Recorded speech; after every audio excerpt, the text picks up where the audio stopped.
We're going to talk about chemistry today. This is electrochemistry chapter 20, and we're going to be doing a quick little review of oxidation numbers. And so let's take a look at this. So remember, oxidation and reduction are also known as redox reactions, and they involve a transfer of electrons. We previously had defined oxidation as the loss of electrons, and we defined reduction as the gain of electrons. And we had the little saying, Leo says grr, which means loss of electrons, oxidation, gain of electrons, reduction. And I won't bother drawing a line because I still haven't learned how to draw one. That's all right though. So let's dive into some of these oxidation reduction types of reactions and do some examples here because this all leads into electrochemistry. So here's our next, our example is an iron nail being placed in a copper 2 sulfate solution, and they want us to write a net ionic equation for this reaction. We're given a complete equation, so let's write a net ionic. So first off, we'll start off with the iron here, and because iron is solid, we're going to just write it as iron.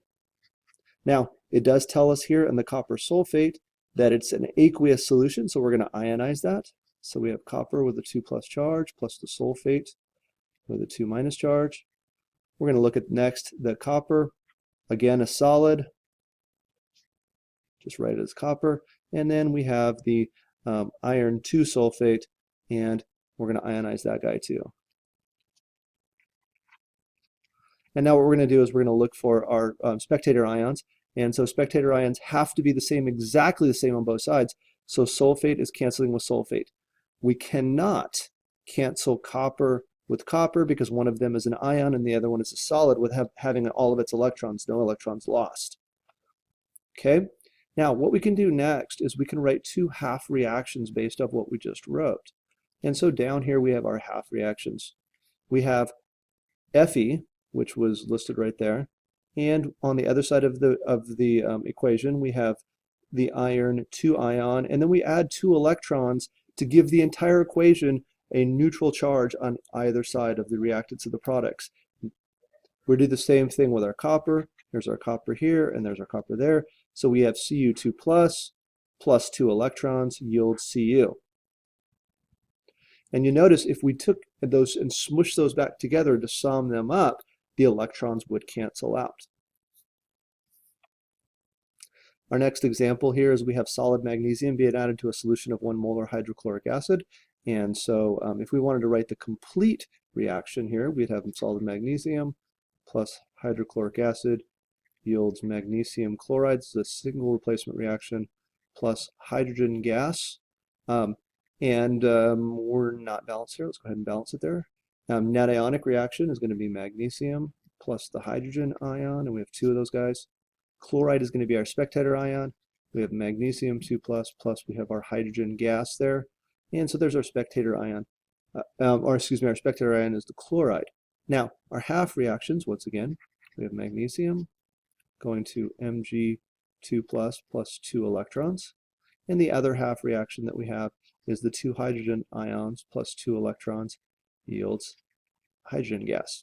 Now, to identify who is being oxidized and who is being reduced, we have to just look at who's losing electrons. Remember, loss of electrons is oxidation. So the magnesium is being oxidized and the hydrogen is being reduced because it's gaining electrons. Now, so that's kind of a review, and let's review a couple more things. Let's review some oxidation numbers.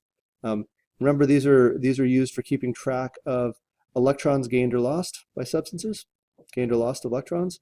Oxidation occurs when there is an increase in oxidation number. So going in an increasing oxidation means we have oxidation. Reduction is a reduction in oxidation number. So if you were going from, let's say, a charge of 0 to -1, you would be reducing your charge, so that's reduction. Okay.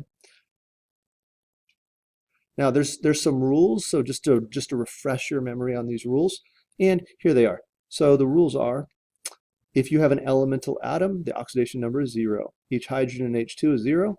Okay, each phosphorus in P4 is 0. So just elemental atoms.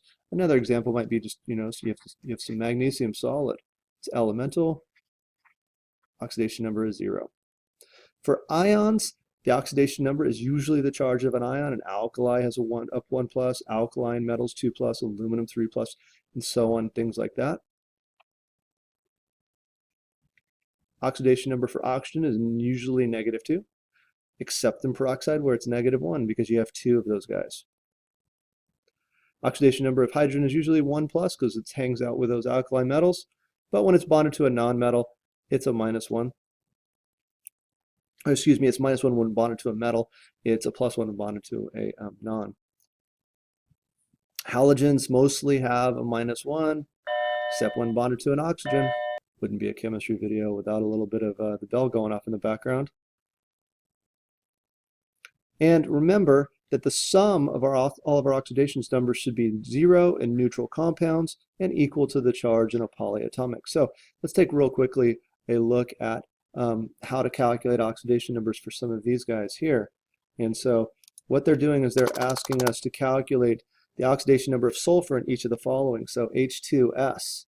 So what we're going to do, because this is a neutral compound, we're going to set it equal to 0. And so for the sulfur is what we're looking for. I'm going to set up a mathematical expression.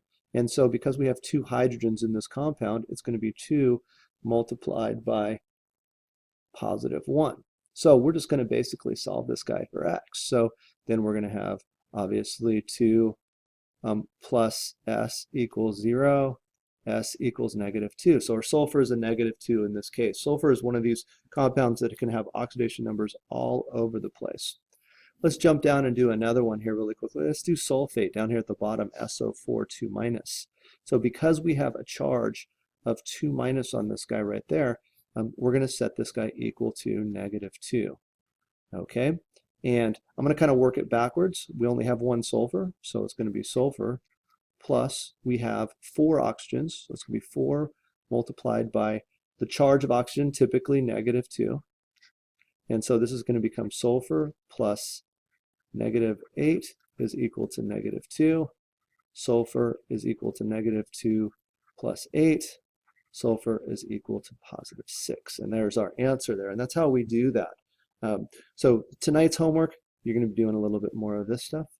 Hope you have a great night.